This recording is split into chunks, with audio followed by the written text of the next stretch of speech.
खुदा दे खूबसूरत नाच ਤੁਹਾਡੀ ਸਾਰਿਆਂ ਦੀ ਸਲਾਮਤੀ ਹੋਵੇ। ਮੈਂ ਨਵੀਦ ਗੱਲ ਕਰ ਰਿਹਾ।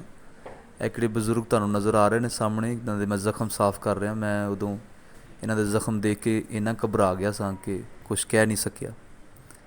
ਇਹ ਬਜ਼ੁਰਗ ਲਾਵਾਰਸ ਨਹੀਂ ਹੈਗੇ। ਇਹਨਾਂ ਦੀਆਂ 3 ਬੇਟੀਆਂ ਅਤੇ 2 ਬੇਟੇ ਠੋਕਰ ਨਿਆਜ਼ ਬੇਗ ਦੇ ਰਹਿਣ ਵਾਲੇ ਨੇ। ਅਤੇ ਇੰਨਾ ਜ਼ਿਆਦਾ ਇਸ ਬਜ਼ੁਰਗ ਨਾਲ ਜ਼ਿਆਦਤੀ ਹੋਈ ਹੈ ਕਿ ਆਪਣੇ ਬਾਲਾਂ ਨੇ ਇਹਨੂੰ ਬਾਹਰ ਕੱਢ ਦਿੱਤਾ।